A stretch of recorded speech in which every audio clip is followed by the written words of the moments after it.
Good evening. Welcome to Lecture 1 of Topic 3 of Unit 3 Wave Characteristics. This video will be covering the main ideas of Chapters 14.1 and 14.2 of Book 1. You should complete this reading before class. Okay, here's the learning intention and success criteria for the chapter. Please pause the video and attempt to complete the KS table down the corner there.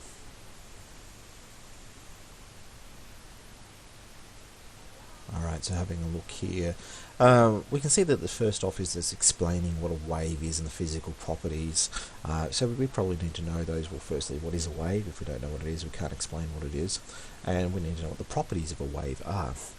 We're going to need to be able to calculate some of those other properties.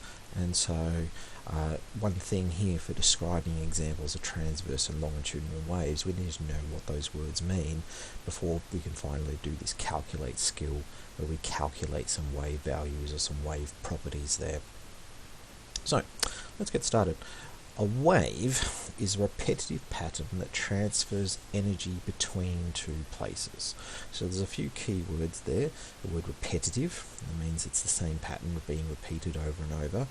Energy, it's a movement of energy, and obviously if we're going to move something we need a couple of locations there. The first wave you probably ever saw in your life was probably in water, the bath, beach, pool. But other waves like sound that you're hearing right now and the light that you can see are around you every day, and they're going to be the big focus of the unit. Waves are grouped into two classes, mechanical and electromagnetic. So there are two big groups there.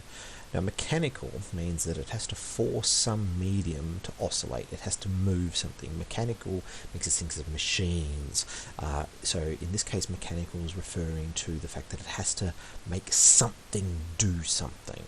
So it needs a medium to pass on the energy. Sound is a mechanical wave. It needs air. No sound. A string that's vibrating on a guitar needs the string, which then needs the air. Otherwise, again, there's no sound. And ocean waves, if there's no water there to transmit the energy, then the wave can't move.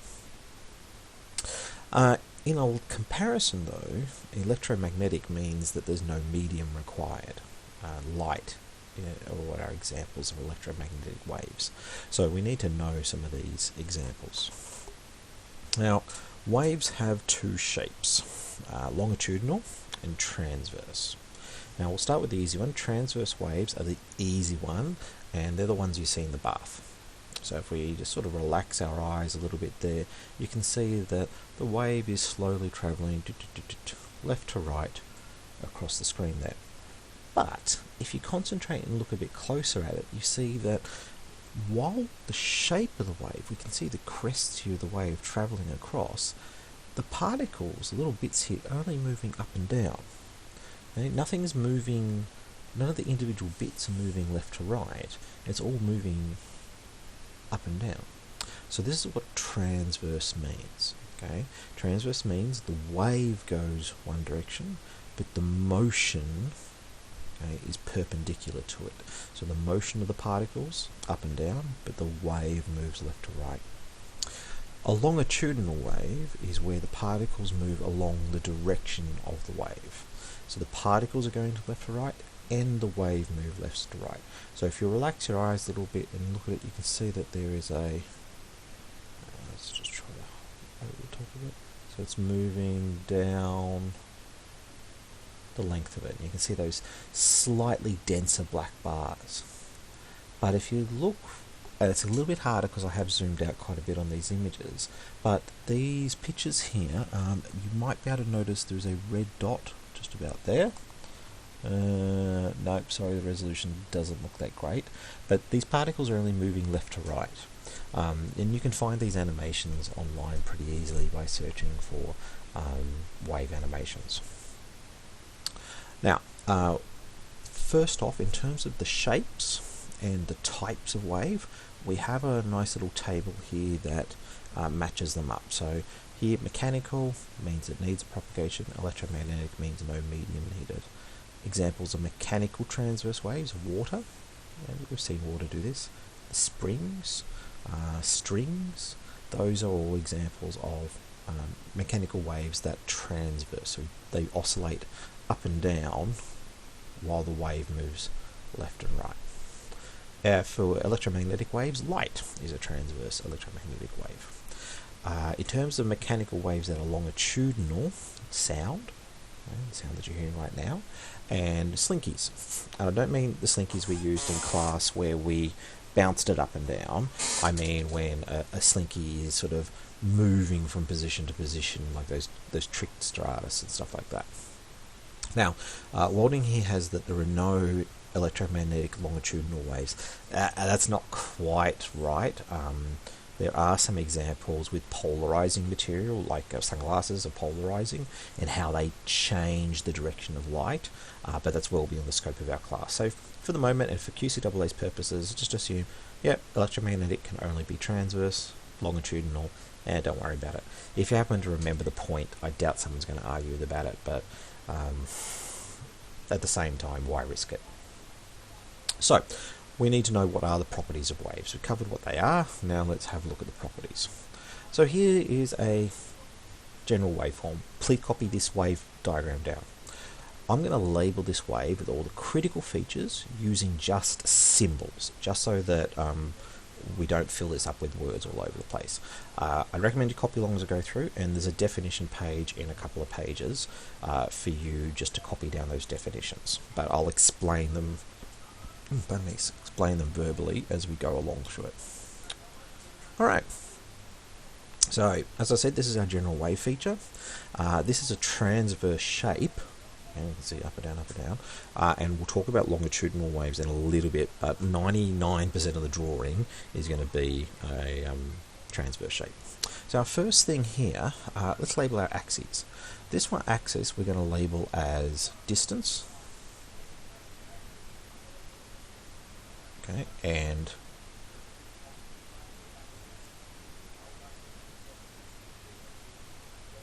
displacement. Okay, so when you are looking at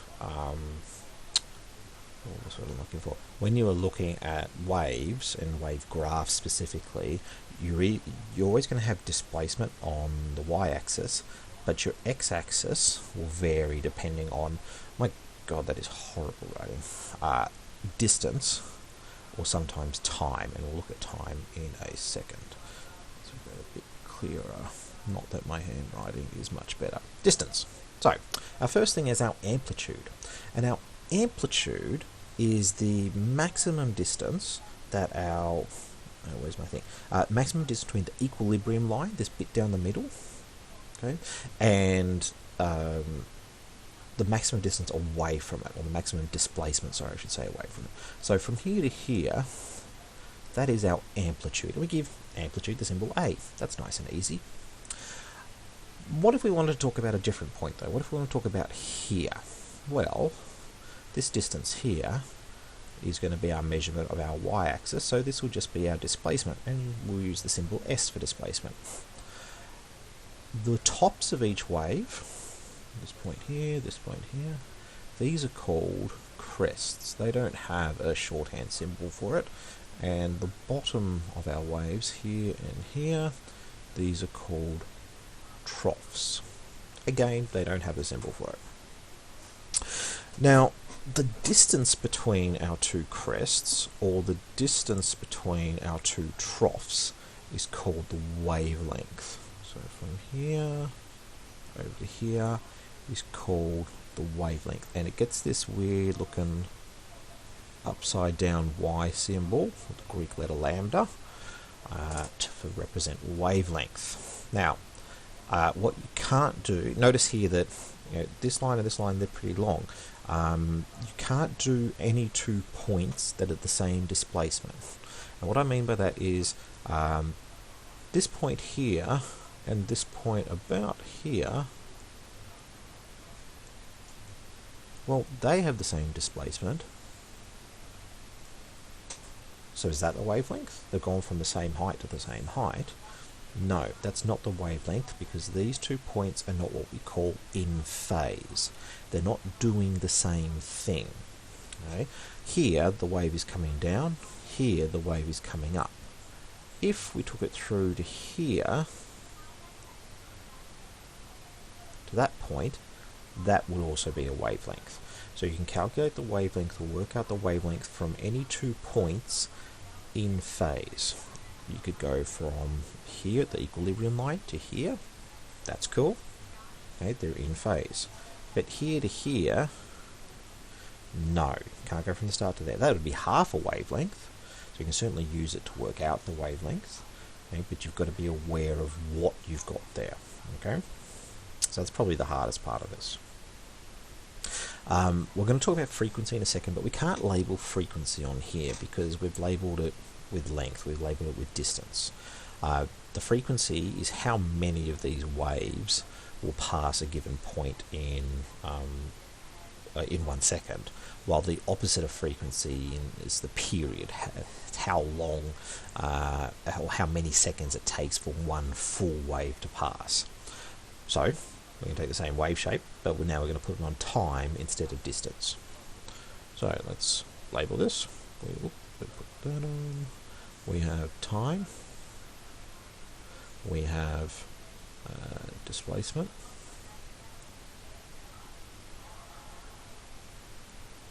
Okay, now, off a displacement time wave graph, we could still work out amplitude. We could still work out displacement at any given point. Actually, it was a big straight line there. But the distance from crest to crest is now the period. Okay, because if this is measured in time, measuring the distance between two things will be the period. Now I've written out the word even though it has a symbol, just because period is a bit confusing, and period is given the symbol capital T. Time, remember, has the symbol lowercase t. Period has the symbol capital T. Okay, just because it's a special type of time. Okay, let me just scroll over my script. The other thing that we work out here is the frequency. Now, frequency is kind of a weird one. Let's say that, okay, so we can see here's a full wave, and maybe we had a bit of, perhaps that's 1 second, and that's 2 seconds. Well, we could go here, well, the frequency is how many waves happen in 1 second. Well, we've got here 1 second, only half a wave, so the frequency would be equal to 0.5. Okay. Here, the period would be equal to 2 seconds, because it takes 2 seconds for the whole thing to happen. And if you look at the numbers, you might pick up that these are inverses of each other. So we have a relationship here that frequency equals 1 over period. Definitely write this formula down, you're going to need that one. So if we think about the units as well, time is in seconds and frequency is in what's called the per second. It's how many things happen per second. That's what frequency means. So if you think about what the word means, it's pretty easy to pick up the unit and then see the connection between frequency and a length of time. Okay. Now, as I said, here are the lists of your definitions. Amplitude, measured in meters. Displacement, also measured in meters. That's our SI unit anyway. Okay. Wavelength, SI unit is also meters. And distance between two crests or troughs or any 2 points in phase. Time, capital T for period. Again, standard unit is seconds. The time between two crests or troughs or any 2 points in wave. See how wavelength and period are basically the same thing, just that wavelength talks about distance while period talks about time. Okay? And I've got here sort of a bit of extra to help us wrap our head around it, because wavelength's pretty easy. It's how long is the wave, but period can be a bit of a weird one to wrap your head around. How long for one full wave? And if you keep that in mind, you can always read period straight off a graph. Frequency, how often the wave happens in a second, or another way, how many waves pass in a second, how many waves are inside of a second. Okay? Definitely have as much as you need off those jotted down for your notes.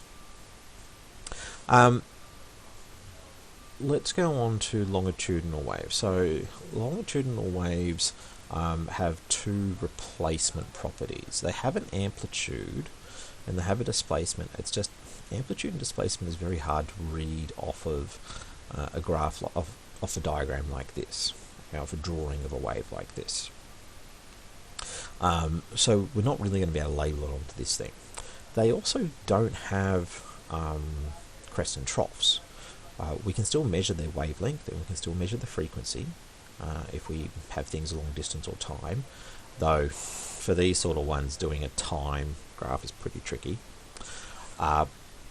Longitudinal waves instead will have an area of rarefactions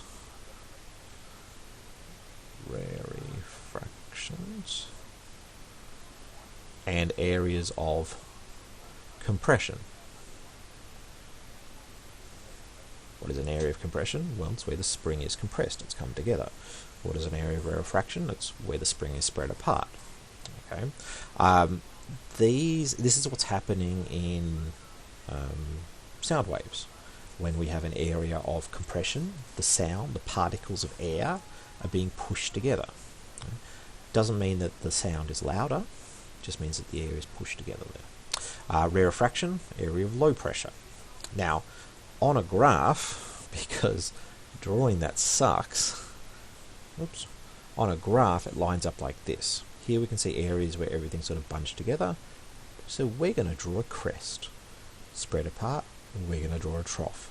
So this way you can use a transverse wave shape to represent a longitudinal form. But instead of having displacement, I mean it is called a displacement because it's how far the particles have moved from their resting point, you may sometimes see this axis labelled as pressure. Okay. Now, we've got all these different properties and we haven't done any calculations with them, which you might be going in physics, that's really weird. Okay. We have a formula, obviously, and it's called the wave equation. Now, there are some other wave equations that you may have heard of, like Schrodinger's wave equation, but we're not dealing with those. This is our wave equation. Let's start with the basics. And it's nice and easy. Velocity equals frequency multiplied by wavelength. We have velocity, V for velocity, meters per second, F for frequency in hertz, and lambda is wavelength in meters. There is an adjusted one, and it's not in the formula booklet, but if we think about that F equals 1 over t, it's also true to say V equals lambda divided by t. Yeah, and that makes all the units make sense because that's meters and that's seconds and that's meters per second. That's what we have here, meters divided by seconds. So there's also this form that may just sort of clue in a little bit for you a bit easier, but a lot of the time questions will give you information about frequency and you will have to go from there. Okay, so let's have a look at some examples. Okay, 14.2a. An observer sitting on the shore counts the waves and finds there are 6 waves per minute hitting the shore. The observer measures the distance between consecutive crests to be 10 meters. What is the velocity of the waves? So if we have a look through here, we can see we've got this first number in unit, 6 waves per minute. And we've got another number here, 10 meters. So that 10 meters is obviously wavelength. The distance between consecutive crests. So we're saying it's the distance between 2 crests. If I have my ocean wave, he's saying that that distance is 10 meters. And we're told here something 6 waves per minute. This word per is really important. That tells us it's a frequency. If something has a per thrown into it, okay, we're likely talking about a frequency. It's a number of things per unit time. We could convert this into meters per second, into seconds, how many per second, which is generally a good idea. Just be careful because sometimes sometimes with this, like if you're told how many minutes are in, how many seconds are in a minute, you go, oh, that's easy, I multiply by 60. When you're dealing with something per minute, the unit here 6 times 1 per minute. That's our unit here. So let's think about what we had here. If I multiply this by 60, as you know, I'm converting minutes to seconds. You multiply by 60. Well, 6 times 60 would be 360. So is 6 per minute the same as 360 times a second? Okay, think about it like this. We've gone back to corporal punishment times of, I don't know, the 1980s or something. And you've annoyed your teacher. Do you want them to slap your hands 6 times per minute? So that's about once every 10 seconds. Or do you want them to slap your hands 360 times per second? Ooh. Okay, so see how, if we think about what the numbers mean, we've done the wrong conversion there. So to convert this to per seconds, we do not multiply by 60, we have to divide by 60. Okay. Another clue for this is the minutes is on the denominator of the fraction. Okay, so 6 divided by 60 would be 1 in 10, or 0.1 seconds. Oh, sorry, per second. Whoops, 0.1 per second. So 6 per minute means you get 1/10 of a slap every second, or you get 1 slap every 10 seconds. Okay, that seems about the same. 6 per minute. Okay, well, there's 6 groups of 10 inside of a minute, so 1/10 of a slap every second, or 10 slaps sorry, 1 slap in 10 seconds. Yeah, okay, that makes sense now. Then the question asks, what's the velocity? V equals F lambda equals 0.1 times 10 equals 1 meter per second, which is not unreasonable. A velocity of 3,600 meters per second would be faster than the speed of sound in air.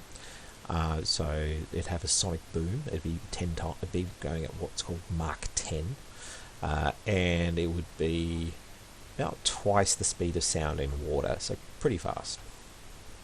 Alrighty, on to the next question.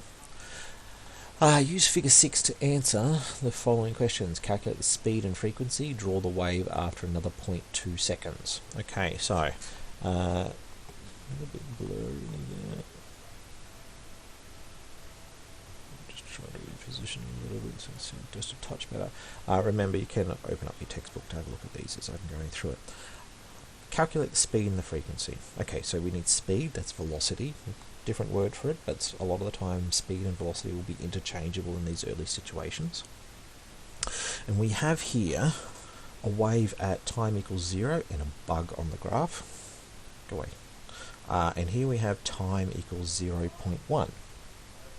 And we can see here the wave started at 0 meters, but then moved to 0 centimeters, then moved to 4 centimeters. Okay, and notice that every part of it's moved forward. It has gone, so let's write that, it has gone a distance of 4 centimeters in a time of 0.1 seconds. Well, we know how to work out velocity of these things, or speed. Velocity equals distance over time. 4 times 10 to the negative 2 divided by 0.1, which is 1 times 10 to the negative 1. So that is just going to equal 4 times 10 to the negative 1 meters per second. But now we need the frequency. Okay, we need frequency. We've got velocity, but we have a formula that says V equals F lambda. So let's rearrange that. F equals V over lambda. Well, I've got V.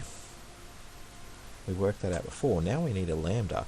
And we've got here that we have a distance displacement graph. We have distance along the x-axis. So we're able to read our wavelength off of that. And you see here it starts at 0, comes up and back at 8. 4 up and back at 12, or 12 take 4 is 8. So the wavelength must be equal to 8. So equals, or 8 centimeters over 8 times 10 to the negative 2. Let's see, dividing by that will give us 4 times 10 to the 1, which is 40. 40 divided by 8 equals 5. And so our unit is 5 Hertz. Okay, now our last bit here is we need to go figure out, well, how far will it be in another 0.2 seconds? So after 0.1 seconds, the wave is starting at 4, so it's gone from 0 to 4 in 0.1 seconds. Well, after another 0.1 seconds, it must be 8, another 0.1 seconds, it must start at 12.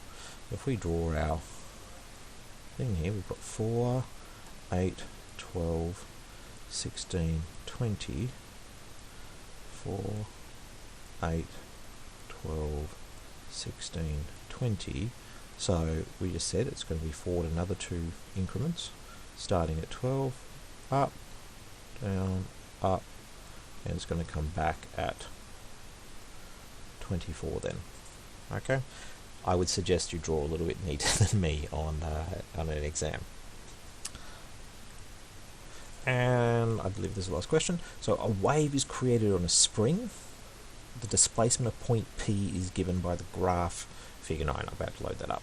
Okay, so here we've got a spring like we did in class. They've flicked it up and we can see a little pulse and a big pulse. It's coming down the wave of the slinky towards point P. And here's our graph. Okay, so this is the motion of point P. It's saying it goes up, comes down, comes up, comes back down. Okay, we can see it's oscillating around that equilibrium point. Okay, so we want to know, calculate the period of the wave. Well, as we had with our definition, our period is the length from crest to crest on a displacement time graph. So we have position at point P, basically displacement, okay, and we have time here, so, and that's in seconds, so we can read straight off from here. We could go from crest to crest. You can see that's kind of halfway in the middle, so I'm going to look for somewhere a bit easier to do. I can see here I start at 0 and I cross perfectly at 0.6, so our answer must be 0.6 seconds. If we go back to here, we see that's about 1.5, that's about 7.5, okay, 0.6 seconds. What is the amplitude of the wave? Well, the amplitude, remember, is the distance from the equilibrium to the maximum. Equilibrium, maximum. So that's easy. A equals 20 units is centimeters. 20 centimeters. If the wave is moving at 5 centimeters per second to the right, what is the wavelength of the wave? Okay, we're told a velocity, 5 centimeters per second, and okay, it's not in SI units, we should convert it. I'm going to do that in a second after I deal with this time, because this period in seconds will cancel that time in seconds, and then we'll just be left with a wavelength in centimeters, and then we can convert it. We could turn this into frequency, but as I wrote before in the wave equation, we have 2 forms of it. Velocity equals f lambda, or velocity equals lambda divided by t. Since we're trying to find out lambda, let's just use this one. Okay, let's make it nice and easy. Rearranging, lambda equals t times v, lambda equals t at tv. We have t, 0.6. We have v, 5, and this is in per second. This is in seconds. This has centimeters per second. So the seconds will cancel, because second times per second cancels. We'll write the units just to make this a bit easier for you to visualize. I know I'm not converting to SI units, but waves are so often given such small values that if you can be a bit comfortable with your units and your unit analysis, you may speed up a little bit. Especially Year 12 is a good suggestion. You see here I've got seconds and seconds, they cancel, and I've just got centimeters left over. So 0.6 times 5 is 3 centimeters, or 3 times 10 to the negative 2 meters. Okay.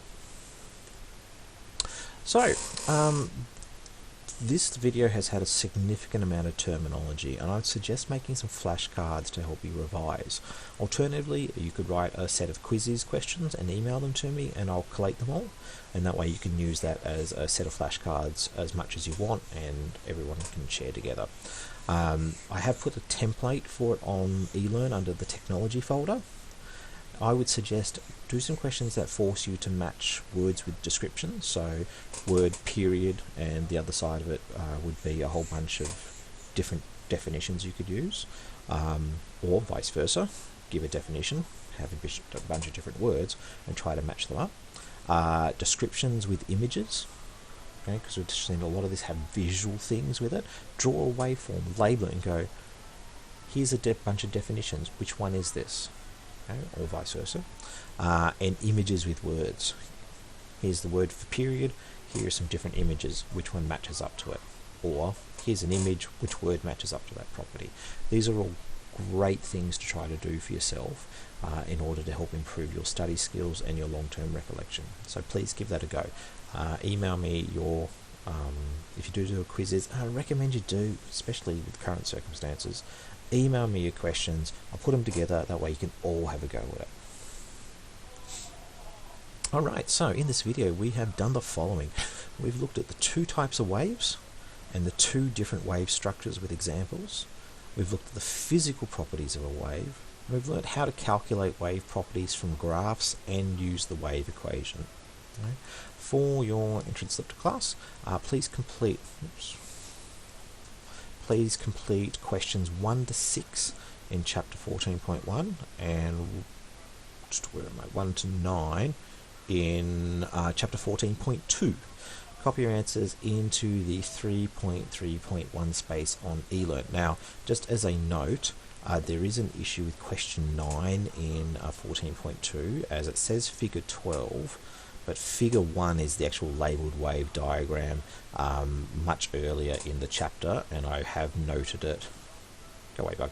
And I have noted that on the question set, or I will do when I create it. Okay, so just be aware of that. If you are sort of watching this after Oxford have updated their ebook and you have then re-downloaded it afterwards, you might not have that problem anymore, and the correct picture might be associated with the question. But if you sit there looking confused about where are these points, just go back earlier into the chapter.